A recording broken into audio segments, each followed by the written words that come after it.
Welcome to Nice and Blunt. I'm your host, Adam Riancho, and these are my running back rankings for Week 8. Before we get into the ranks, we're going to talk about matchups, but first, all of the unranked players, because damn, the position is pretty depleted. There are 6 teams on bye this week. The Detroit Lions are on bye, so no Jahmyr Gibbs or David Montgomery. So are the Rams, so no Kyren Williams or Blake Corum. The Raiders are on bye, so Ashton Jeanty and Raheem Mostert are also unavailable. The Jags on bye, Travis Etienne and Baishal Tutin cannot be started. And same with the Seahawks. Zach Charbonnet and Kenneth Walker are out this week. Lastly, the Arizona Cardinals are also on bye, so Bam Knight, Michael Carter, and Amari DiMercado are unranked.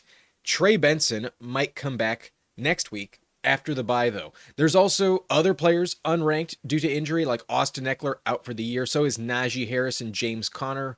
Braylon Allen is out until at least like week 14 or 16. Kendry Miller just tore his ACL, so he's on IR. Joe Mixon, I have no idea when he's coming back. I just mentioned Trey Benson, and then Omarion Hampton also on IR. Bucky Irving is already ruled out for the Saints game. And lastly, Aaron Jones might return from IR. I actually did rank Aaron Jones. He plays tomorrow on Thursday Night Football. So those players, everyone with their picture on the screen, including myself, is not going to play in the NFL in Week 8. So those players are all off of the list, and let us talk about the matchup stats now that that's out of the way. This chart represents the last 4 games of the NFL and every defense, how they've performed, how many points per game they are giving up to the running back position. So in red, it represents how many points per game they've given up all year long,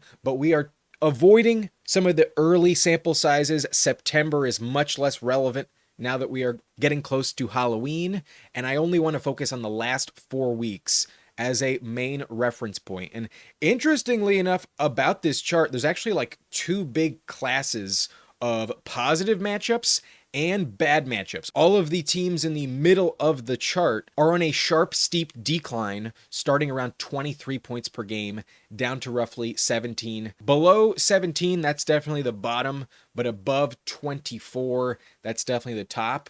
And let's go through every single defense. Let's tell you how every team is doing right now. So at the top, although the Chargers started off as a very good run defense, they've been a gold mine the last month. A league high 28.1 fantasy points per game allowed. On the year, it's 21.2, but it's rapidly rising. And so Jordan Mason and Aaron Jones of the Vikings will get the biggest upgrade you can find. That is an evenly split backfield, assuming Aaron Jones does return to the lineup. He was limited earlier this week, so I am ranking Aaron Jones. Xavier Scott would get the upgrade if Aaron Jones does not play. But the Chargers going to look like shit on Thursday night on defense. They cannot stop anyone running the ball. The Cowboys have also entered the elite conversation. They are tied with the Chargers over the last 4 games, giving up 28.1 points per game as well to the position. So J.K. Dobbins and R.J. Harvey are very interesting plays this week. A bit of a committee. Dobbins is always safe to lead the charge, but sometimes gets vultured, and R.J. Harvey does have plenty of upside. We saw really good value for him in that Bengals game, another terrible defense. So Cowboys, a good spot here for the Broncos running backs. And then Baltimore ranks number 3. They are coming off of a bye, and sometimes we see teams really turn it around after that bye week. So perhaps the Ravens will be falling down the list, but 6 games before the bye is a pretty big sample size. I would still trust DeAndre Swift and Kyle Monangai to get an upgrade. On the year, this has been the second most vulnerable matchup you can find. The Ravens don't impress you. The Bengals are also a terrible defense this year. They've given up the most points per game to the position, and it's not just the last 4 games, but the entire year. All 7 games, they're averaging 27.7 points per game allowed to the position. So Breece Hall gets a big upgrade this week. I think there is some really high upside. And finally, a chance for him to score a touchdown. If he doesn't get vultured by Isaiah Davis, at least we know Justin Fields is unlikely to do it as well. So love Breece Hall this week, a major upgrade against the Bengals. And then another team coming off a bye that maybe turns it around, but I still want to bet against would be Buffalo. that also give up 27.7 points per game in the last 4. So Rico Dowdle and Chuba Hubbard in a relative 50-50 split, but I do think they get an upgrade against Buffalo, a good spot, relatively speaking, this season. The Dolphins have been a great matchup, 27.3 points per game, and they just gave up 3 touchdowns to Quinshon Judkins in the rain. So I 100% endorse Bijan Robinson. What a shocker. Bijan's going to have a great game. But I also think in a week with 6 teams on bye, Tyler Algier has legit flex upside. The matchup is good. He got a bit banged up last week, but he does score touchdowns, and Algier should carry the ball to kill the clock. I would assume the Falcons have a big lead on Miami this week. So I think Algier's pretty interesting. Bijan, a lock in the lineup. And then the next best matchup would be San Francisco, tied with Washington at 26.2 points per game. So the Niners and Commanders, pretty vulnerable. The Niners have been a little better as a matchup all year long at 21.1 points per game. And they're actually the league's most vulnerable defense when it comes to pass catching running backs. They allow over 60 receiving yards per game in the last 4 games. So Woody Marks gets a big upgrade. I think he will be catching passes. Nick Chubb will contribute, but mainly the way to attack San Francisco is with some screen passes to the running back. Woody Marks gets an upgrade. But for the Commanders matchup, the Chiefs have a pretty split backfield. Isaiah Pacheco looks to be leading the charge, but last week Brashard Smith factored in a lot, and Kareem Hunt still leads them in touchdowns. So he might be disappearing, but not going to bet on him to completely go away. I would trust Pacheco the most. He gets a slight upgrade, but perhaps Brashard Smith is going to be overtaking him sometime soon. Last week was a weird game with a lot of usage for Smith, but also a blowout victory in a shutout against Las Vegas. I think Brashard's rising, but Pacheco is the guy you want. In Tampa, that's a good matchup this season. Alvin Kamara technically gets a good matchup here. Devin Neal will get the backup role now that Kendry Miller tore his ACL. But watch out for Taysom Hill. Taysom Hill's going to be a factor and definitely a vulture candidate. I could see the matchup being negated for Kamara just because Taysom Hill does factor in so much. I see Taysom rising in the offense rest of season.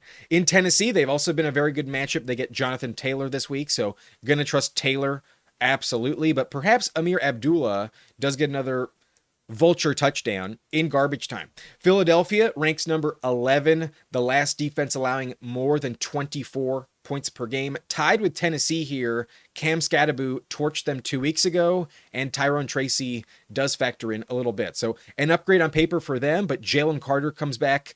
The stats on Philadelphia are actually very inflated by the 2 games when Jalen Carter did miss. Against the Giants, Skattebo scored 30, and against the Cowboys in week 1, Javonte also had 2 touchdowns. So it's not as good as this data point would suggest. As long as Jalen Carter plays, I would consider Philadelphia more difficult than top 11. But the last legit upgrade well above the rest of the pack that I think is more in the neutral territory would be Atlanta, which other than last week against McCaffrey had been a terrible matchup. McCaffrey really inflates these numbers.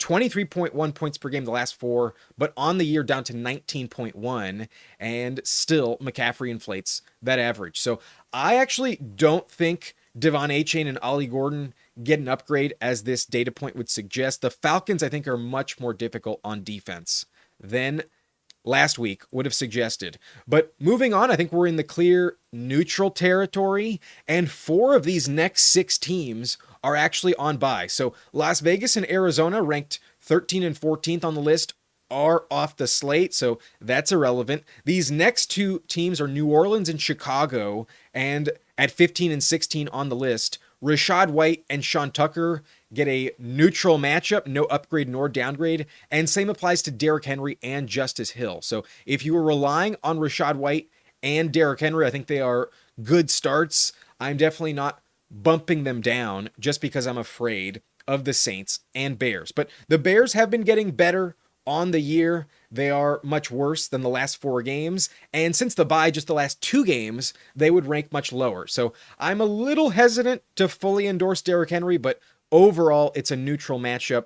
Not going to panic on Derrick Henry or Rachaad White. The next two matchups are also on bye, so also irrelevant. Jacksonville and the Rams are also league average spots, but on the season, the Rams have actually ranked as the second most difficult matchup.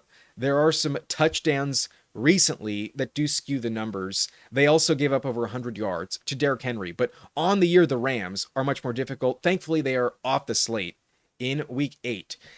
Next three, I think, are also still in the neutral zone, but definitely getting closer to downgrades. The Jets going up against Chase Brown and Samaje Perine, only giving up 17.5 points as of late. Not ideal. Chase Brown is not scoring touchdowns, and I still don't really trust his yards per carry numbers. Last week against Pittsburgh kind of felt like a fluke. So Chase Brown, not that excited to trust him. And then Houston, they get a matchup-proof player opposite them. McCaffrey, not going to worry about him ever. McCaffrey's a lock in the lineup. But the Giants did limit Saquon to no touchdown, less than 100 yards. 2 weeks ago, Saquon looked like shit against the Vikings. So perhaps you want to downgrade him, but it feels strange to completely fade Saquon. I still consider this a relatively neutral matchup. So not ideal, definitely a bit troublesome, but he gets a revenge game at home this time. And last year when he faced off against the Giants at home, he had over 175 yards.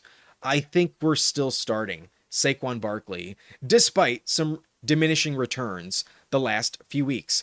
Moving forward, though, I think we're definitely in the downgrade territory. All of these remaining matchups do rank bottom 11, and only 2 of them are on bye. So a slight break in terms of avoiding some landmines, but in week 8 in general, these are the matchups I want to be fading players. The Pittsburgh Steelers have been clamping down on defense, although they gave up over 100 yards to Chase Brown. In general, it's a pretty bad matchup. So Josh Jacobs might have a rough time. The Steelers get extra rest. They're a veteran team. I think they do need it. So Jacobs, maybe not his best game of the season here. On Sunday night, though, I'm still going to start him. And then Jaylen Warren in the same matchup also gets a slight downgrade. The Packers have been terribly difficult on the year, only 14.3 points on the season. But in the last month, that has gotten a little bit easier, 16.1 points per game in those last 4 games. So perhaps Kenny Gainwell factors in, but I still think Warren is a relatively safe start. But on paper, this is a downgrade against the Packers. Kimani Vidal also gets a downgrade against the Vikings. They've been getting a little more difficult the last 4 games themselves, so probably clamps down. Hassan Haskins has been ruled out, though, so Kimani will get more volume this week. And then the next toughest matchup is Seattle, who are on bye, so is irrelevant. And next up would be Denver, a big downgrade, definitely getting tougher in the last month, down to 15.4 points per game. So this is now bottom 8 on the slate here. Javonte Williams gets a revenge game, though, and he's been so good, I'm probably still going to start Javonte Williams. The Chiefs have been getting very, very tough to run on as of late, so JCM, not a good spot. If he gets vultured by Chris Rodriguez or Jeremy McNichols again, then that's going to be brutal. I'm not dying to trust JCM against an elite Chiefs defense. The Browns have been elite on the season. Achane had some traction against them last week, but still no touchdown, and I really do not trust Rhamondre Stevenson in bad matchups. He had a good matchup last week, and although TreVeyon looks to be completely irrelevant now, Rhamondre is a victim of the matchups, and this is definitely not a good spot. The Browns have actually been the toughest matchup on the year against opposing running backs. They rank bottom 5 the last month, but on the season, the fewest fantasy points allowed by the Browns to running backs. So not a good spot to trust Rhamondre. Not going to do it if I don't have to. And then these last 4 are in the most difficult tier, all less than 14 points per game the last month. The Patriots have been a brutal spot, and Quinshon Judkins probably falls way down to earth after a massive game against the Dolphins. The Colts also a terrible spot, so the touch split in Tennessee makes it even less tempting. Tony Pollard and Tyjae Spears going to be very touchdown dependent this week. I don't want to trust them at all. And then Carolina is the toughest matchup on the slate this week because Detroit is on bye. So thankfully we catch a break. Detroit, the most difficult matchup, is unavailable, but that means James Cook gets the biggest downgrade of them all. The Panthers have been no joke. They've been elite as of late. I am not dying to trust James Cook to drop multiple touchdowns. That's going to be a tough spot for him. Carolina was the best matchup for like 3 consecutive years prior to this season, and they've completely turned it around. They are now at the bottom of the list. You want to be avoiding the Panthers' run defense at all costs. But it's the Bills' offense. I'm still probably going to trust James Cook just on name value alone. So those are all of the matchups 1 through 32. And now with that out of the way, let us get to the rankings. With 6 teams on bye, I don't think you're going to get picky this week. I think you need to just take your chances with whoever you got and just be grateful if you've avoided a lot of the unavailable players. So at the top, in the top tier, the top 3 names are just no-brainers. There's no chance in hell anyone is taking Bijan, Jonathan Taylor, or Christian McCaffrey out of the lineup. If these players drop 30 plus points, you're not going to be surprised. These are the cream of the crop. These are definitely the best players. And maybe Jahmyr Gibbs factors in, but I don't think he's actually on the same footing. He's had a few more rough games than these 3 guys. So the ceiling is elite, the floor is bust proof, and Bijan gets the best matchup of the 3. The Dolphins rank top 6, 27 plus points per game allowed lately. And not only are the rushing yards elite that they give up, but now they're giving up touchdowns. Bijan is my guy. Definitely the number 1 running back, in my opinion, this week. Taylor also gets an upgrade in terms of matchups, top 10 this week versus Tennessee. And the Titans have allowed a running back to score a touchdown in every single game this season. 10 rushing, 1 receiving touchdown this year in 7 games played. 11 touchdowns is the most that any defense has allowed to opposing running backs. Taylor will score at least once, if not twice. That is a lock. Taylor at number 2, right behind Bijan. And at number 3, Christian McCaffrey can definitely make an argument for being the RB1 this week. He did outshine Bijan last week in a tough matchup, but according to the stats, he has the toughest matchup of these 3 players. So in this elite tier, I have him at the bottom. The Texans have only allowed 85 total yards per game to running backs in their last 4. So it's a tough matchup, tough to run on them, but they've also given up 7 rushing touchdowns in 6 games. I am definitely not fading McCaffrey. I expect him to find the end zone. Definitely going to play well. I assume he still goes over 100 yards from scrimmage. Number 4, I think we're dropping down a tier, but these next 5 players, I cannot think of a reason to bench. While they might not be as elite as the top 3, Bijan, Taylor, and CMC, there is no doubt about it. They are locks in the lineup. At number 4, this might shock you, but if you're not paying attention to DeAndre Swift, you are missing out on how good he really is. If you have him in your lineup, you're definitely happy.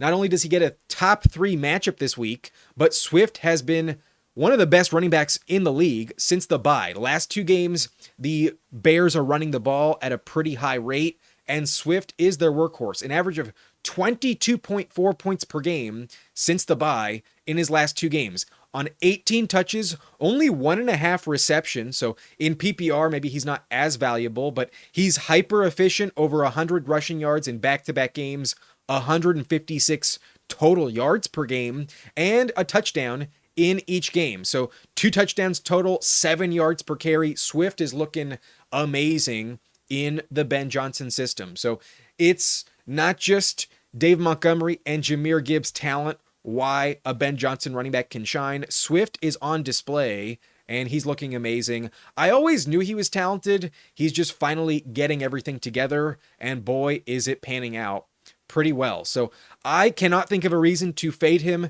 This matchup against Baltimore maybe turns it around off the bye. They do get Roquan Smith back healthy, but I'm not going to bet on that to change. They've been the second best matchup on the season, and in their last 4 games, they still rank top 3. I will be starting DeAndre Swift with absolute confidence. If you have him, you know he's a must start. You cannot fade him, given how well he's played since the bye week. At number 5, there is no chance in hell I am benching Josh Jacobs. While the matchup is bottom 11, it is a downgrade on paper against Pittsburgh. They also did give up 7.7 yards per carry on Thursday night against Chase Brown. So I'm not that scared of this matchup, but on the year, they are only giving up 4.1 yards per carry. So generally speaking, they are much more difficult. And they haven't allowed a rushing touchdown in their last 4 games.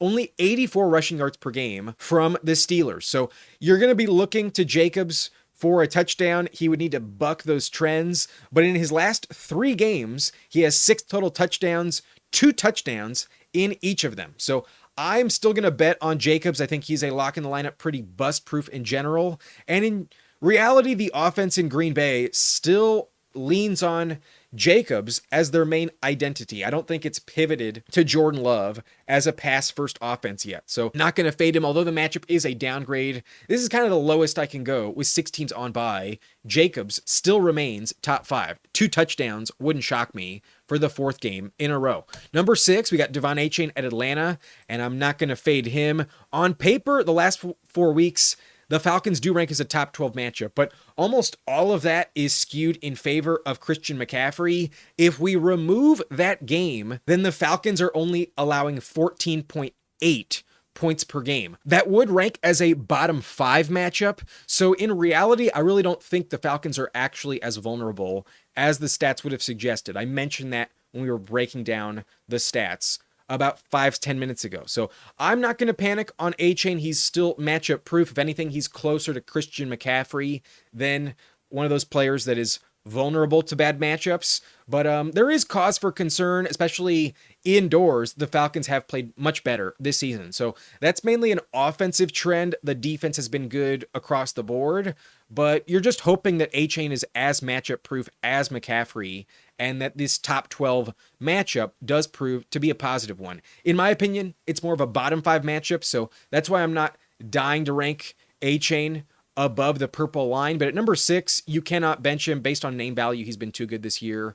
Have to keep him in the lineup. I also cannot think of a reason to be benching Rachaad White. The matchup is neutral, ranks number 15. So in general, you're trusting the Bucs running back. Bucky Irving has already been ruled out with that foot injury yet again against New Orleans. So the green light is definitely here for Rachaad White. There's always a chance that Sean Tucker vultures him, but given Evans goes down again with an injury, Chris Godwin probably doubtful again, I just don't see enough other players to threaten him for touchdowns. I expect a touchdown to be guaranteed for Rachaad White. He did not score last week, but Detroit, as we mentioned, is the toughest matchup in the NFL, and it's way, way better against New Orleans. League average compared to league worst, you're definitely upgrading Rachaad based on last week's performance. So definitely a must start. I can't think of a reason to bench him. Got to keep him in the top 10. Last week was just because of the matchup. At number 8, I have Derrick Henry versus Chicago, and similar to Rachaad, a completely neutral matchup. The Bears rank number 16 over the last month. And while they are closer to like 24, 25 in just the last 2 games since the bye, there was a tough matchup last time we saw Derrick Henry against the Rams, and he went over 120 yards on the ground against them. So I still trust Derrick Henry. While maybe the upside isn't as high as last year, there's still the potential he's that top 4 running back we drafted. So I'm not going to give up on him. The matchup doesn't suggest a full fade, and I am assuming that Lamar Jackson returns to the offense. I think he'll play. So with all that in mind, we know it's a must win. The Ravens are 1-5. They need 10 wins this season with only 11 games left. There is no room for error. Derrick Henry will play well. So as long as he does not fumble, I trust that the floor will be double digits, and I also expect a touchdown here. I think he'll be a great start. I just can't think of a reason to bench him. But obviously, if the Ravens offense shits the bed again, then I would probably hit the panic button. I think they'll fix things, though. I think the bye week will help them a lot to get back to the team we expected heading into the season. The Ravens could still make the playoffs and win the Super Bowl. It wouldn't surprise me that much. It's a steep uphill battle, but it is not impossible because they have Lamar and Derrick Henry. So start Henry. I really can't think of a reason why not to. At number 9, the only reason to fade Javonte Williams would be the matchup. That's why he is below the tier break. I do think there is a little bit more risk with these next 5 players, but the upside is still there. Javonte Williams gets a revenge game against his former Broncos, and I think he wants them to regret passing on him, because at the moment, you probably regret it. He didn't get paid very much, and he looks like an amazing asset for the Cowboys. So Dallas looks pretty smart betting on him. If they beat the Broncos and Javonte puts forth the best effort we've seen all year, then they would look even smarter. So I do think the emotion of this matchup will help Javonte. Sean Payton gave up on him, and he definitely wants him to regret that decision. So I trust Javonte to find the end zone. I think he plays really tough, really strong. And there's no competition. Miles Sanders is on IR, and Jaden Blue starting to factor in a little bit, but not more than 5 touches.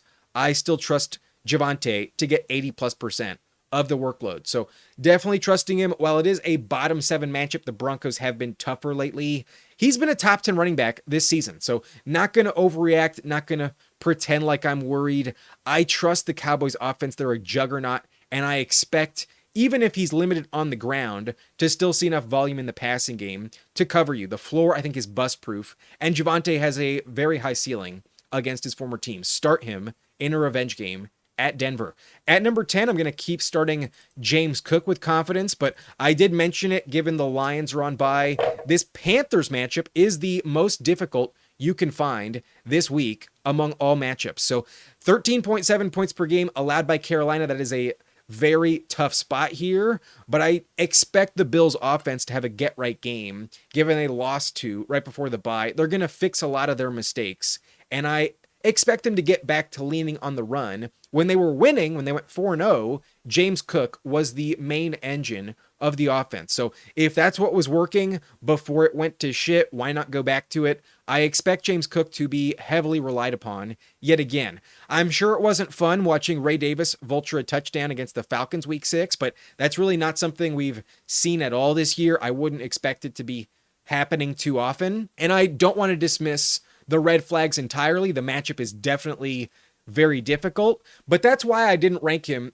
any higher. At number 10, I am downgrading James Cook. He's been a top 5 running back on average in his games played this year. The touchdowns probably come back to him. He has an elite ceiling. I will not be benching James Cook, but there is a red flag to keep in mind. The Panthers is a very difficult matchup, the toughest you can find on the slate in week 8. Good luck, but I think he'll be okay. I'm not going to worry about James Cook. The Bills' best weapons are usually locks in your lineup.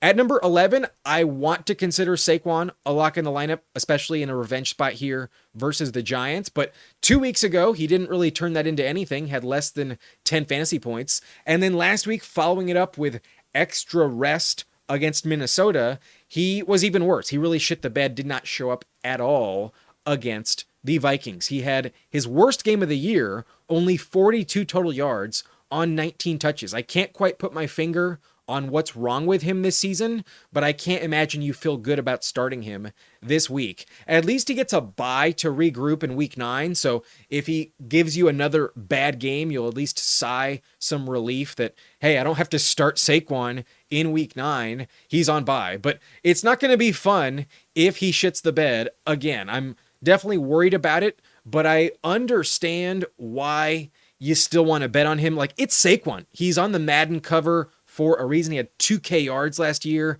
For whatever reason, it's just not working out. Maybe he's getting too old, and maybe injuries are catching up to him. Maybe he's much more in pain than we know. But the offensive line is not helping him. His average this year, yards per carry wise, is really mediocre.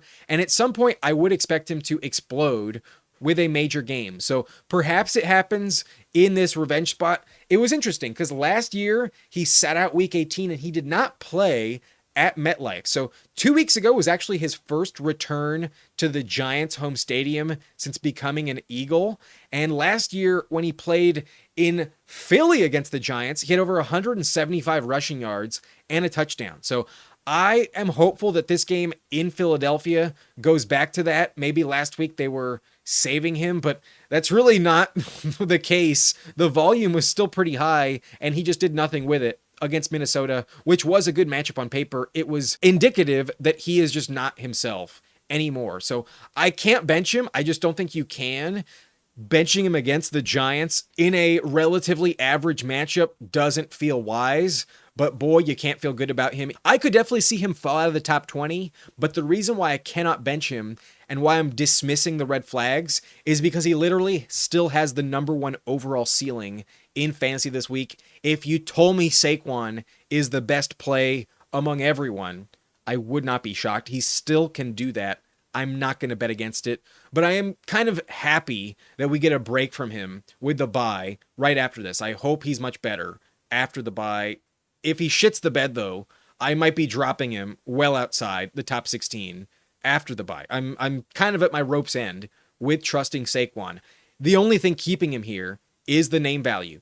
At 11, though, in the same game, I got Cam Skattebo at Philadelphia, who completely demolished the Eagles 2 weeks ago. He had 30 points with 3 touchdowns. However, Jalen Carter did not play. The Eagles matchup does rank top 11 right now. In the last 4 games, they've been pretty bad. But on the season, when Carter does play, they're actually way more difficult. So Jalen Carter is healthy. That massively skews this as a tougher matchup in my opinion, and I just don't see a 30-point ceiling for Skattebo to repeat. Last week, he was also vultured by Tyrone Tracy on the goal line, so if that happens again, I'm sure you'll be annoyed, but based on his production, I am not going to overreact to just one defensive lineman opposite him as a reason to fade him. So even though there are some red flags here, I don't think he'll be as good as 2 weeks ago. I can't think of a reason to bench Skattebo. He's going to run through the opponents trying to bring him down. So I want to keep starting him. I just can't bet against him. He's so fun to watch. And if you have him, I can't envision you're benching him. You just can't do it. Skattebo is a must start. At 13, I also consider Rico Dowdle still a must start. The Bills matchup does rank top 5. They allowed 27.7 points per game in the last 4 games. So I trust the floor for Rico this week. He had 10 points in last week's game and also did not score a touchdown. So that's impressive to do from anyone. You can't really complain if 10 points is the floor and a touchdown just didn't hit. And last week, while the touch split was pretty even, he still saw the higher share of volume. The touches were in his favor, 18-16 over Chuba Hubbard. And the contract is definitely in favor of Chuba, so that means they do want to give Rico the ball even more. But I'm not expecting a hot hand approach. Last week, Rico was much more efficient, and the volume still hovered around 50-50. Rico had 96 total yards, and Chuba only had 55. So if that continues, if he's almost twice as efficient, then he will consistently chip away at a larger role, but it will be carved out over time. It's not just going to happen in one game. But Chuba's still coming back from injury, so it could get better for Chuba as the weeks go by. It's possible that Dowdle does prove me wrong here with this ranking, but given the Bills are a top 5 spot, I'm going to bet on that. Rico has been hyper efficient on the ground, and the Bills just can't stop the run. So perhaps the bye week really helps them. Maybe they completely turn it around, but I don't want to bet on that. That would be projecting, and I'd rather just stick with the stats from the first 6 games. So the Bills, not a matchup to fear. I'm going to keep starting Rico Dowdle. I think if one player does have the better game, it would be Rico, and I would expect him to have the preference when it comes to goal line touch distribution. There's a chance he gets vultured, but I'm willing to tolerate that risk. Even if he does, I still think a 10-point floor like last week is a safe bet. I trust the floor. I think he is bust proof. Despite some red flags here, I'm willing to dismiss them because Rico Dowdle was just so good before Chuba Hubbard came back to the field. The upside's still there on Rico. He can still drop 20 plus. Wouldn't be shocked if it happened. So that's what this last tier was. These last 5 names all have at least one significant red flag, whether it's the matchup or just a lack of production from them, like Saquon and then Dowdle kind of fallen off. But still, I'm willing to dismiss that. I think they're all too talented and too good this season. They have to stay in the lineup. That tier from 9 through 13 is a lock in the lineup. But this next tier are my favorite RB2s. I think they're all, relatively speaking, locks in the lineup. Maybe they'll be in your flex spot because you have a deep running back room. But in general, given 6 teams are on bye, I'm definitely expecting all 5 of these players to be in your lineup if you have them. At 14, I have Breece Hall at the Bengals. And while he is questionable, I do expect him to play. He was limited in practice on Wednesday. So assuming Breece does get the start, I think he's a lock in the lineup. This matchup against Cincinnati is not just top 4 in the last month. They allowed 27.7 points per game. It is the best matchup on the season. They've allowed the most fantasy points overall to the position. So I expect Breece Hall to step up. I'm actually picking the Jets to get their first win of the season, and I could definitely be wrong. I wouldn't be shocked if the Bengals won, but the offense is unlikely to be terrible in this game. The Bengals just don't have the defense to stop you. So the Jets defense has stepped up. Their offense has been really lackluster, but I actually think the pivot to Tyrod Taylor at quarterback does increase the upside for Breece Hall because there's fewer rush attempts in the red zone that are vultured. That means more opportunity for Breece Hall to actually find pay dirt. And if he finally scores his first touchdown of the year, I wouldn't be surprised because the Bengals have given up 10 touchdowns to running backs on the season. That is the second most in the league, only behind the Titans with 11. So I'm expecting a touchdown here in this backfield. I think it goes to Breece Hall finally. But even if he doesn't do it, they give up over 175 yards from scrimmage every week, 131 on the ground on 5.4 yards per carry, and also 45 in the passing game to the position. So we've seen Breece go over 100 yards multiple times this year. It's just the touchdowns that have evaded him. And although he's completely up and down a roller coaster player in fantasy, you want him in good matchups. This is definitely one of those spots where I think he goes over 100 yards, and I see much higher odds at a touchdown than in general. So I love the upside. I think this week he could crack 20 points. I think it'll be his best game of the year. This is my highest ranking all season on Breece Hall, and I'm willing to bet on him. I think he's a top 15 running back. I think he should be a lock in your lineup, but just make sure he plays. He is questionable.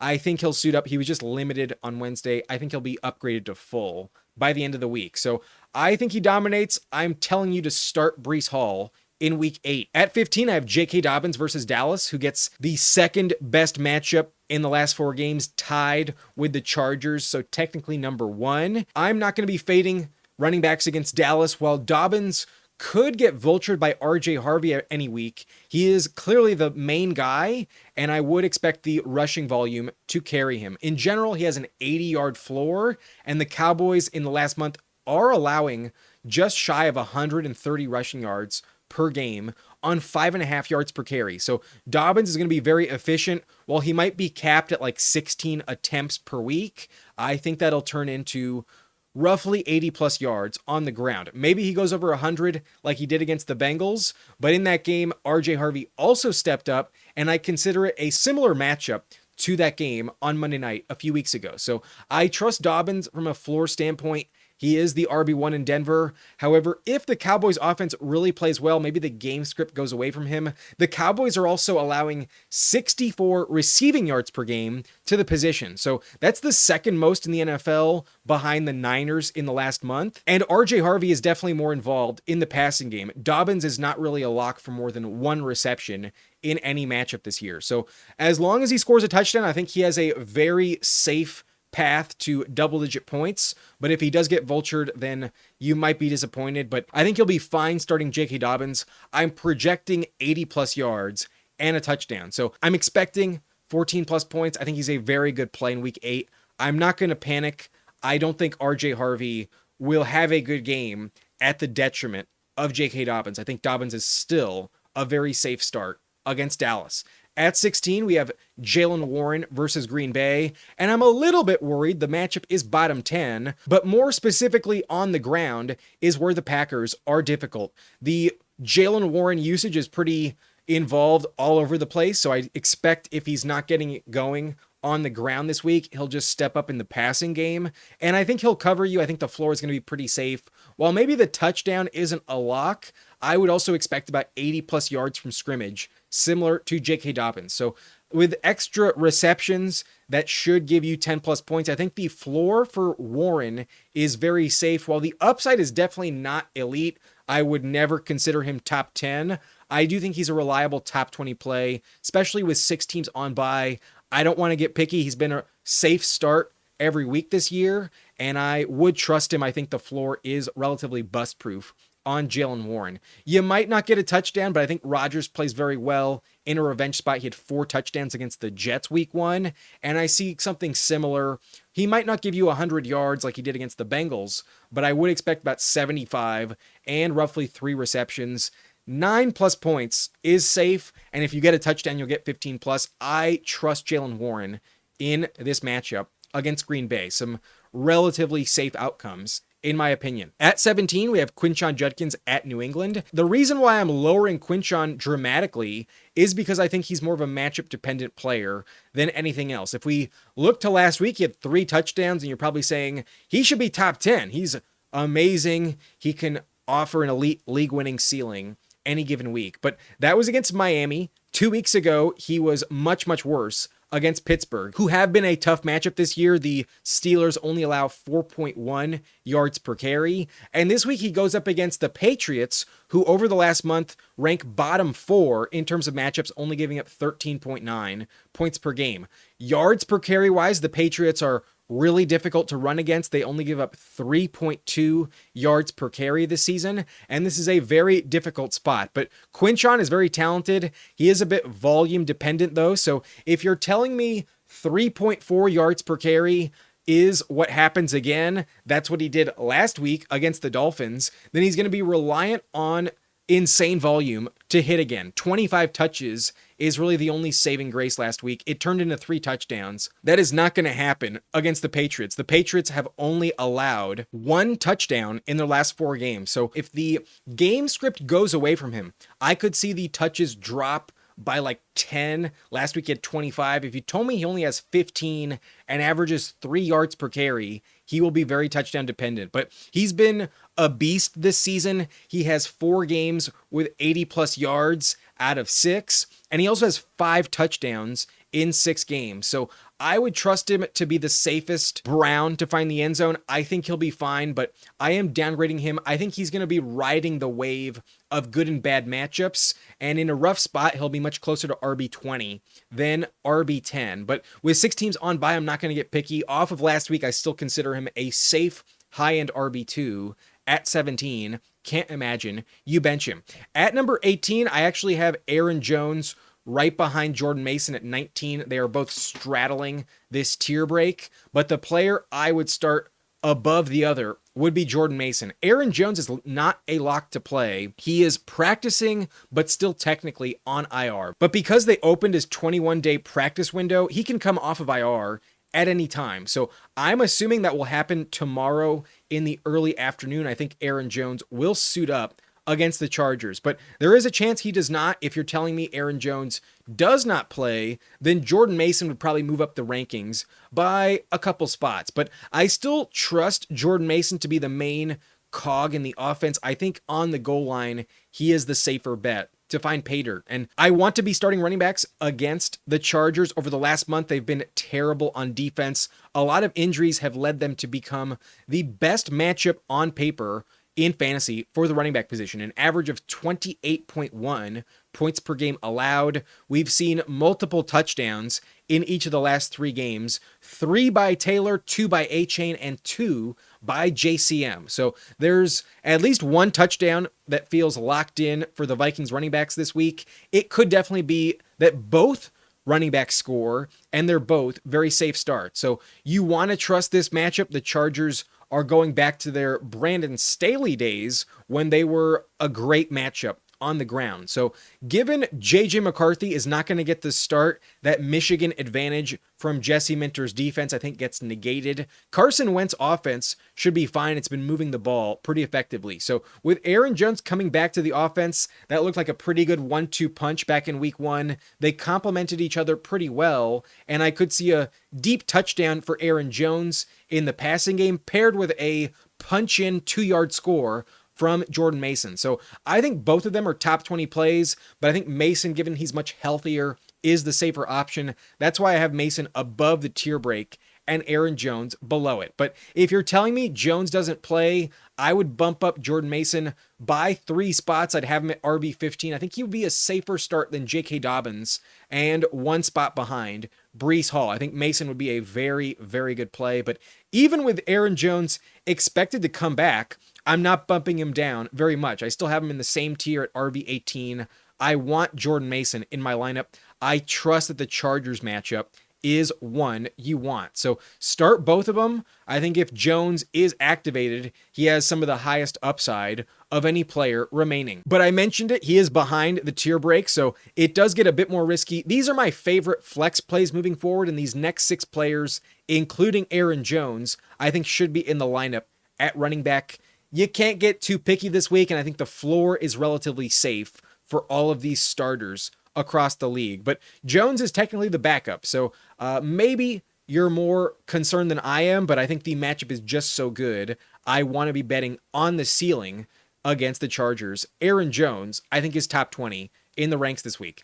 At 20, I have Woody Marks versus San Francisco, who gets a top 7 matchup. The Niners allow 26.2 points per game in their last 4. So that is a very optimistic scenario. And one reason to be trusting it even more for Woody Marks specifically is because just like the Seattle matchup last week, while the Seahawks were great at stopping you on the ground, they were pretty vulnerable to running backs that catch passes. So that was really the only value in that backfield last week, and it did lead to a touchdown reception for Woody Marks. I could see a very similar scenario this week where he just falls into pass catching usage and it turns into a high ceiling. So the matchup is an upgrade. I want to be trusting the stats. And I've also lost some faith in Nick Chubb. The split was 2-1 in favor of Woody Marks off of their bye week. So he's the younger, more explosive player at this stage of Nick Chubb's career. He's just not the same guy. So I want to be betting on the rookie if I'm starting a Texans running back, and the Niners are a very good spot. They allow a league high 66 receiving yards per game on average to opposing running backs. So I would expect Woody Marks to crush his receiving projections. I think he'll hit the higher in the passing game. So a very safe flex play, in my opinion, in the top 20 with 6 teams on bye. Not going to get picky. While the ceiling's a bit capped and the floor's a bit low, I think the matchup indicates you'll be on the higher end of the outcomes, and Woody Marks has some legit upside. At number 20, I would start him as a safe flex play. I think the floor is good for about 7-8 points, and if he gets another touchdown, you'll get 13, 12 plus pretty easily. So start Woody Marks. I think he has the value you want in a matchup that is advantageous for him, not Nick Chubb, against San Francisco. At 21, I have Isaiah Pacheco of the Chiefs versus the Commanders, and Washington is a top 8 matchup, another upgrade for Pacheco here. But Pacheco asserted some level of dominance in Kansas City's backfield last week. Over the last 2 weeks, really, he's been the guy you've wanted. Much more involved than Kareem Hunt. And Brashard Smith only got a lot of volume in a total shutout of the Raiders last week. They were up 21-0 at halftime. So I think last week was less indicative of their belief in Brashard Smith and more so an endorsement of their running back room actually having value again. And it looks like Pacheco is clearly the guy you want. He has a contract coming up. He's never been paid very much. So a lot of motivation for him to play well and earn his second contract. So this backfield looks like it's his going forward, but it could pivot elsewhere. Kareem Hunt still has more touchdowns than him, but over the last 2 weeks, the volume has definitely been in Pacheco's favor. So I like this offense as a whole. There's always upside, and there is still a chance that Pacheco has top 12 value rest of season. He was looking like that before the injury last season, and while it's taken him a long time to get back to full strength, he's looking much more viable over the last 2 games. So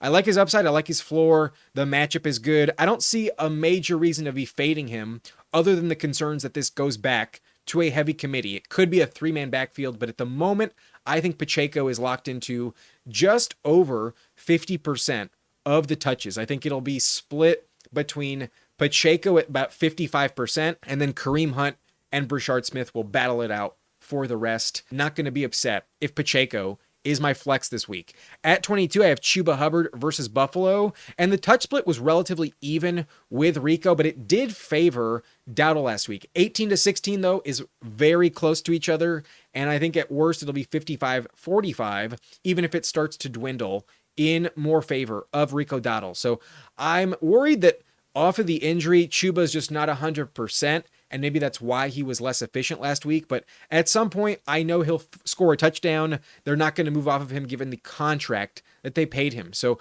maybe the Bills are much more difficult off of the bye, but on the year, it's been a top 5 matchup so far. So I don't think Chuba is a bust candidate at all. If anything, he has one of the safest floors remaining on the slate because the volume, if you get 16 touches again, is some of the highest you can expect among any running back that I've yet to rank. It's hard to get more volume than that moving forward. So Chuba, not that exciting, but still has some upside. And if you told me he vultures Dowdle, if you do get the touchdown, I would consider it pretty lucky. But safe floor play, relatively bust proof. I'll keep him in the lineup if I have to. At 23, I think in the same boat would be Chase Brown versus the Jets. And although he ran for over 100 yards against Pittsburgh, that was a major surprise. The Steelers had been much more difficult before that point. So I'm not expecting 9.8 yards per carry from Chase Brown. Before that point, he was averaging like 2.5. So it's going to come crashing down. And the Jets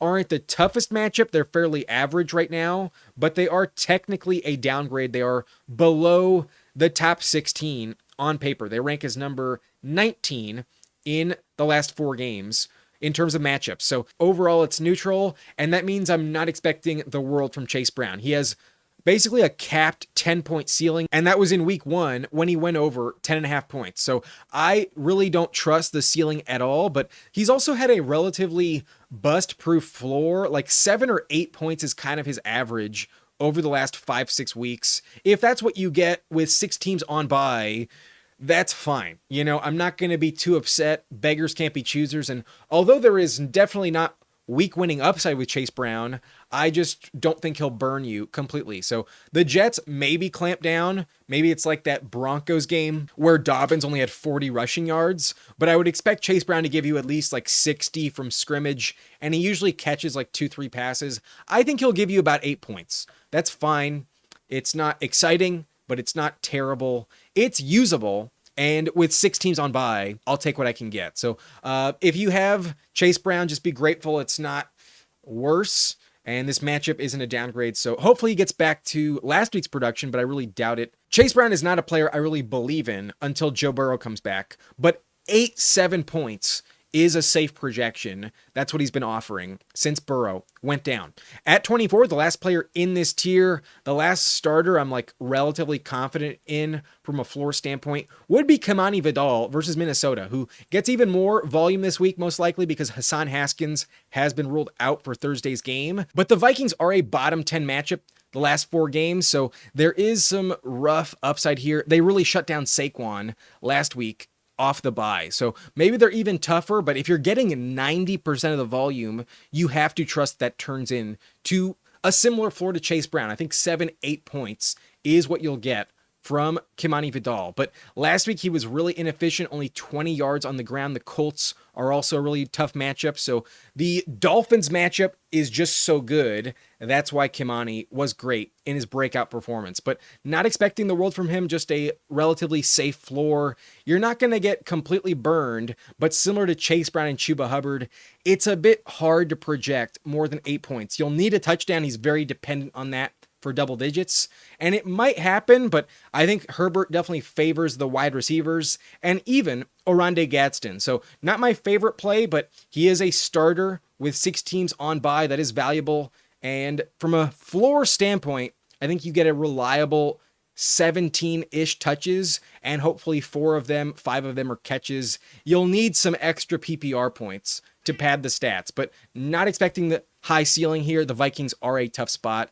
I still think he'll be at least a flex play in most people's lineup if you pick them up the last couple games. Moving forward, though, I think we are definitely in bench territory. I think you're getting pretty desperate, so why not just chase upside in good matchups? At 25, I have RJ Harvey versus Dallas, who gets the best matchup on paper. Last month, they're tied with the Chargers, giving up over 28 points per game.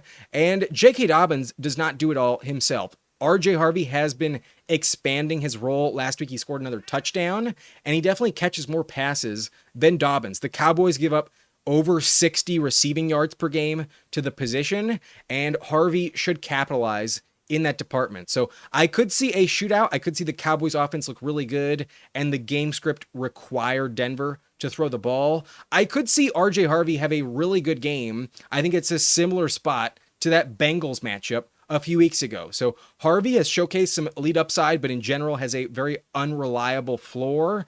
And although the role is expanding, Dobbins is clearly the guy you want. So if the grip loosens for Dobbins, then Harvey will be ready to take it. I think he could be a league winner, but it will require Dobbins to relinquish the job, and that's probably only going to happen once Dobbins gets hurt. So until then, RJ Harvey has a lot of risk, but in this matchup against Dallas, I want to be betting on these advantageous spots, and pretty much every running back for the most part rest of the way is a backup. I think Harvey has the highest upside among the backups other than Aaron Jones this week. So start him if you have to at RB25. You could do way, way worse, but I don't project 10 plus points as a backup.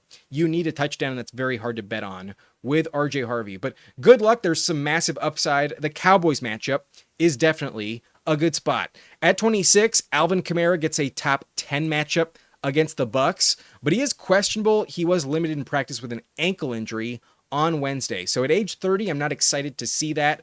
But given Kendre Miller just tore his ACL, it could be worse. And I'm not worried about Devin Neal really contributing much, so Kamara's role should go up.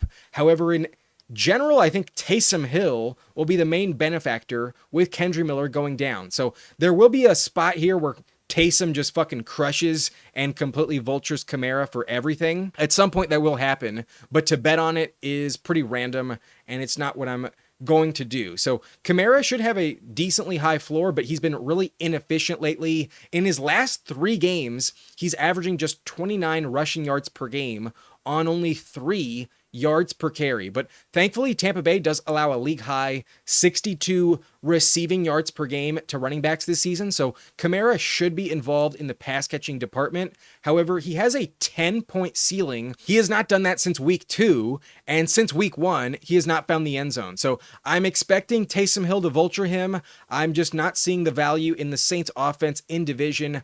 I could definitely see Vita Vea and the Bucks run defense clamp down. I see no upside. This week is not my favorite spot in division against Tampa. At 27, I have another backup here, Kyle Monangai at Baltimore. And similar to RJ Harvey, let's just bet on a good matchup with a backup running back. It can't all go to DeAndre Swift. And last week, Monangai saw a career high 15 touches. He also scored his first touchdown and also averaged 6.2 yards per carry. So he earned more volume, definitely earned more trust. And perhaps the game script will not benefit him at all, but I could see some receptions even if they're trailing. So Monangai has that ceiling. He looks pretty explosive, and the Ben Johnson system does keep multiple running backs viable in general. So I don't expect him to ever overtake Swift, but they don't want to overload Swift's workload. Swift has been missing practices. Swift is not a guarantee to be 100%. So I don't think Monangai goes away. I see this matchup as a major upgrade, and for that reason, maybe bet on last week's usage to repeat. If you told me Monangai gets another 10 plus carries, wouldn't be shocked at all. The Ravens are a spot where he can take advantage if he does get that. So volume, you got to be hopeful, but could pan out. The ceiling was pretty high last week, and I do consider him a high upside flex play, maybe even more valuable than Alvin Kamara. But Kamara is a starter. I'll stick with Kamara, but I like what we're seeing out of the Bears backfield. They are running the ball at a high rate, and off the bye, their offensive line has clicked. I do see some relative bust-proof value for Monangai in week 8. At number 28, we have Tyler Algier versus Miami, who also gets an amazing matchup here. The Dolphins rank top 6, and they give up the most yards per game among any defense in the NFL against running backs. 128 yards per game on the ground this season. And if we look at the last 4 games, a league high 144 rushing yards per game allowed. So Bijan does not do it all himself. Algier is a reliable option to get about 10 touches per game. And while he doesn't catch passes, we're looking at the Dolphins' run defense, and they are very susceptible, give up a lot on the ground. So I do like this game to be a blowout victory for the Falcons, and especially at home, their offense has looked way, way better. Algier has 3 touchdowns in 6 games, and last week he didn't score. So it's a 50-50 shot for Algier to find the end zone. And although he is questionable, was limited in practice with a hip and knee injury, I assume he plays, and I expect the Falcons offense to dominate their opponent. So on the ground in the fourth quarter, I think Algier will kill the clock finish the job. I think he'll find the end zone. I think against the Dolphins, it's not a bad bet. It's definitely more likely than not. In their last 5 games, they have allowed 6 total touchdowns to the position, but 144 rushing yards is what I want to bet on. I think half of that could go to Algier, and I wouldn't be shocked. If you tell me he gives you 50 plus, even 70 rushing yards, I think it is possible. Algier should have a good game in a great matchup against the Dolphins. So he's in the top 30, definitely some upside. I view him very similarly to Zach Charbonnet. Maybe not as much talent, maybe not as much upside, but in terms of his role, he does run about 10 times per game and does factor in on the goal line. 3 touchdowns in 6 games for Algier could turn into 4 in his 7th game of the season. At 29, I do have another starting running back that I'd rather bench for Algier. It's JCM, Jacorey Croskey-Merritt of the Commanders. JCM is entering Chase Brown territory where, despite being the clear lead back on his team, it just doesn't translate to fantasy points unless he runs for over 100 yards, which I don't expect to happen against the Chiefs. They've been trending towards being an elite run defense, definitely looking like bottom 5 in just the last 3 games, and I would not trust this matchup at all. Last week he was vultured by Chris Rodriguez. You could always see Jeremy McNichols do that as well, and with Marcus Mariota expected to get the start, I see his touchdowns decreasing with that change in quarterback. While Mariota runs at the similar rate as Daniels, he also doesn't get into the red zone as often, and they'll just be settling for field goals instead of trying to punch in a touchdown on the ground. So JCM getting fewer goal line touches expected this week, and that's why against the Chiefs in primetime, I think luck is not on your side. If I can, I would bench JCM against the Chiefs. I just don't trust the offense, especially without Jaden Daniels. They're very banged up overall, and you know where the ball's going to go. The Chiefs probably stack the box, and the efficiency is just not going to be there. I view JCM a lot like Chase Brown, with even less upside. The matchup is more difficult for JCM at the Chiefs. So barely in the top 30, outside my top 24, and behind the black line. I am telling you to bench JCM. I'd rather go RJ Harvey, Kamara, Kyle Monangai, and Tyler Algier in this tier that I'm also telling you are players to bench. No thank you with JCM. At 30, if you're super desperate, maybe you'll trust Rhamondre, but also no thank you in my opinion. A bottom 5 matchup versus the Browns. And on the season, it's actually the toughest matchup on the year. So really, really low odds that Rhamondre plays well. In my opinion, he is complete victim to the matchup. If it's good, you'll bump him up inside the top 20. If it's bad, he's closer to RB 30. He is Timu Quinshon Judkins, and in this matchup, it's a bad one. I'm definitely going to be downgrading him. Although TreVeyon Henderson looks to be like an afterthought, not a big problem, I just don't trust Rhamondre. Rhamondre is hyper up and down, and when he has a bad game, oh my God, it's terrible. He has 3 good games this year, 3 games with over 10 points. And in those 3 games, he's averaging 16.1 with 3 touchdowns. But in his 4 other games, the floor is non-existent. He has 1 with less than 2 points. And in those 4 games, he has failed to go over 5 points in all of them. He is averaging just 3.3 points per game in the 4 bad ones. So when it's bad, it's horrible. And I don't believe it's worth the risk. It is a bad matchup here, so I'm expecting it to be a bust outcome for Rhamondre, not on the boom side of the scale. So definitely going to fade him. A terrible start in my opinion. The Browns are just such a tough spot. He is not a player I want to bet on. So perhaps I'm wrong. Perhaps he scores another 2 touchdowns, but even if he only gives you like 30 yards this week, if he fumbles again, you'll probably get a bagel. And I just don't want to trust him. It's such a bad matchup, and no thank you with a Pats running back in this spot. The Browns defense should limit him to less than 5 fantasy points. I think he's a major liability. No thanks for Rhamondre. I am telling you vehemently to bench him. Go Algier if you can over Rhamondre. At 31 and 32, I think we're dropping down another tier, and these are the last starting running backs in my rankings. It's Tony Pollard and Tyjae Spears of the Titans, and is a bottom 3 matchup against the Colts. Kimani Vidal had terrible outcomes last week, and if you're telling me that's split between Pollard and Tyjae, I have no excitement here. The Colts are such a tough spot. So I am terrified of trusting a Titans running back this week, and sadly, I'm in such a rough spot in the subscriber league. I don't trust TreVeyon Henderson, and Omarion Hampton is on IR. I am starting Tyjae Spears in the Blunt League. Wish me luck, but I just don't see it. I think I'm going to get completely screwed. I'm just hoping for 5 points, and I'll take it just because I'm desperate. But I just don't see a touchdown for either of them. The Colts have only given up 4 touchdowns on the year and only 1 touchdown in the last 4 games. They've been much more difficult as of late. And also, if you look at the last 4 games, only 1 game with over 100 yards from scrimmage to the running back position. I don't trust them at all. And the volume is split in favor of Pollard about 60-40. I'm definitely endorsing Pollard above Tyjae Spears, but neither is a high upside candidate this week. And I think if a touchdown does happen, you could tell me it goes to Tyjae, wouldn't be shocked. That's what you'll need to have any value. And without it, I think you're getting less than 5 points from both of them. So no thank you at all. I think Pollard might give you like 7, and then Tyjae gives you like 4. And it's going to be brutal with both. I just don't see any upside in the Cam Ward offense. In division, it's going to be a major blowout, and I just don't see it. So no thanks with either guy. If I had to pick one, though, I would go Pollard. He's been slightly more involved than Tyjae since Spears has come back. But if one catches more passes, it's probably Spears. Maybe Spears in full PPR does pad the stats just a little bit, maybe enough to give you like 7-8 points. That's the best case scenario, though. I'm not expecting 10 plus from either Titans running back. At 33, now we are only looking at backups strictly, and Kenny Gainwell has some upside, but the matchup's bottom 10.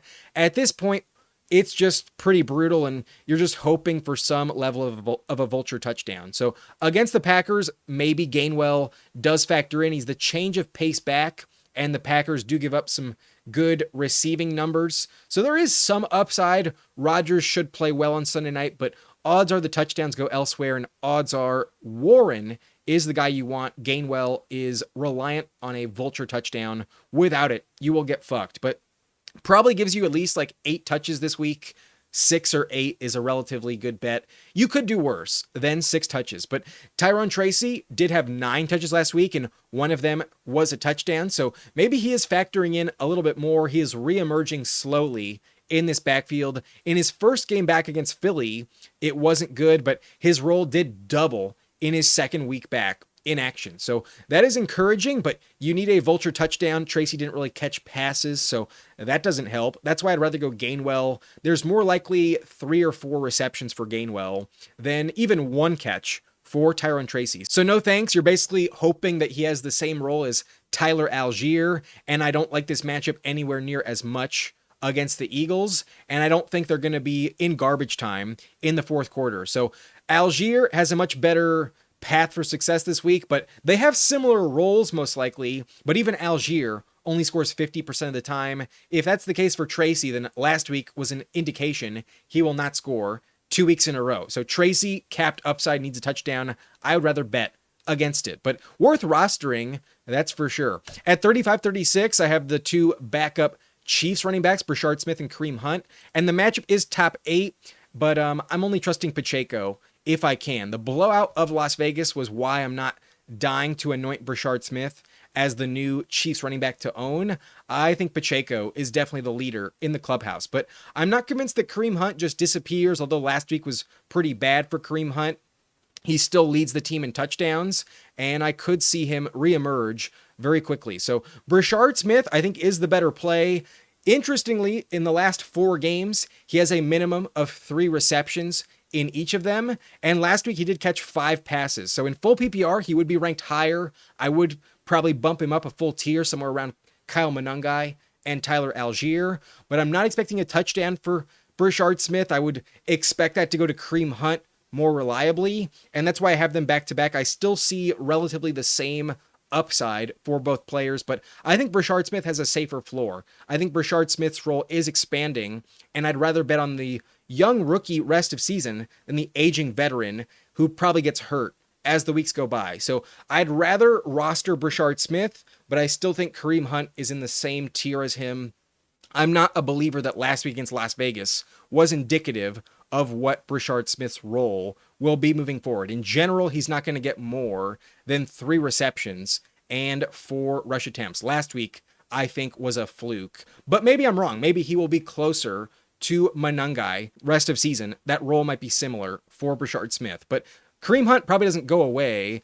I still think Kareem Hunt has some upside. But boy, if you start him, you probably feel really desperate. That feels like a liability. Rest of the way, I'm benching everyone, but there are some rosterable backups that are maybe worth your time. Maybe you'll have to pick them up if you're super desperate. There are 6 teams on bye, but Justice Hill versus Chicago, strictly handcuff value, probably not going to do much, needs a touchdown. You could get lucky, but don't want to bet on it. Isaiah Davis also in a good matchup, could get it done, but a major long shot. I think they're finally going to give Breece Hall the touchdown. If they give it to Davis, then fuck them. I'd be really upset if Breece gets vultured again. But at 39, TreVeyon Henderson was a complete afterthought. A half-point bagel last week was even more insulting than no touches at all. And Vrabel just hates him. He must be really lost in practice. There's something going on behind the scenes that we don't understand. My only explanation is that he's just not ready for the NFL. He must be really disoriented and missing blocking assignments. That is really the only explanation I can think of. TreVeyon's just not ready for primetime. At 40, I got Ray Davis at Carolina, who has no value, has only 1 game with more than 2 touches this year, but did score a touchdown last time we saw him, and I did just pick him up in the subscriber league. He is past his bye, so that's something, but I'm fully aware I'm grasping at straws. Ray Davis is unstartable in fantasy. At 41, I think so is Sean Tucker, but could see a garbage time touchdown. If you told me the Bucs blow out the Saints, wouldn't be shocked. So maybe in the 4th quarter, Sean Tucker does vulture a touchdown from Rachaad White. That's the only way it works out, though. And same goes for Amir Abdullah. He did that against the Raiders in a revenge game, and odds are they blow out the Titans. I could see Abdullah get some volume in the 4th quarter. He has actually overtaken DJ Giddens as the backup to Jonathan Taylor, which is a shock. But last year, he was a decent backup as well. At 43, I have Jerome Ford at New England, who does get some work in the passing game, but needs some second half game script to go in his favor. It's possible he gets like 6 catches, but if not for that, you'll have no value whatsoever. Jerome Ford, not a good start in a bottom 4 matchup against the Patriots. And Nick Chubb gets a good matchup, but the only value here is for pass catching running backs against the Niners. So no thank you. I'm only going to trust Woody Marks in Houston. And then these last 6 names, no fucking chance I'm starting them, but could play vulture, could factor in as just an annoying option if you're desperate. But Chris Rodriguez and Jeremy McNichols are behind JCM. I hate this matchup for all of them, so no thanks at all. But Rodriguez did score a touchdown last week. It's possible it happens again. Jaden Blue is getting about 5 touches per game now, but that's still not enough. Maybe a good handcuff to roster, but only if Javonte goes down would I ever consider starting Jaden Blue. Devin Neal is the new Kendry Miller, but probably loses a lot of work to Taysom Hill as well, so no thanks in the Saints backfield. And then Xavier Scott would probably vault up like 20 spots. If you told me that Aaron Jones doesn't play, I'd probably rather go Xavier Scott than Kenny Gainwell this week. But if Aaron Jones does play, then Xavier Scott has no value whatsoever. He's also questionable, was limited in practice on Tuesday, Wednesday. At 50, I have Will Shipley versus the Giants, and he is strictly a handcuff option if Saquon were to go down. I would not expect that, though. Shipley is not valuable, definitely unstartable with Saquon healthy in Philly. So that's it for this video. These are my top 40 rankings at the position. And boy, I feel really, really reluctant to trust anyone beyond Jordan Mason. I think honestly, once you pass the top 18, there's a lot of risk. And guys like Woody Marks, Pacheco, Chuba, Chase Brown, Kimani Vidal, and Aaron Jones have several red flags, and the upside does feel capped. But there are some good matchups there, like Aaron Jones at the Chargers, along with Jordan Mason, a really good spot for them. So I do consider them top 20, and I do consider them to be worth your while in the flex, but only because there's 6 teams on bye do I think you're going to be desperate enough to start them.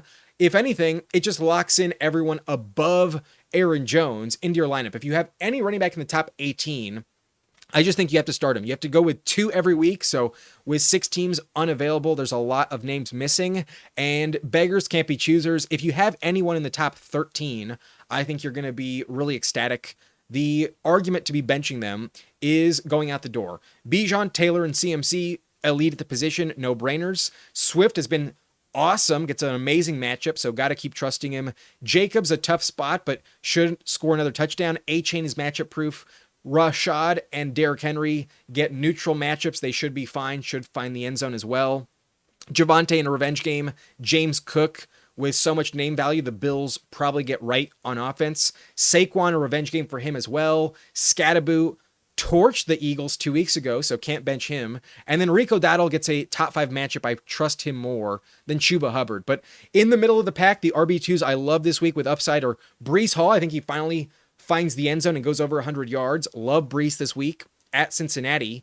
And then Dobbins gets a great matchup against Dallas, the best in the last month on paper. Warren, a tough matchup, but a really safe floor this season. Got to trust him.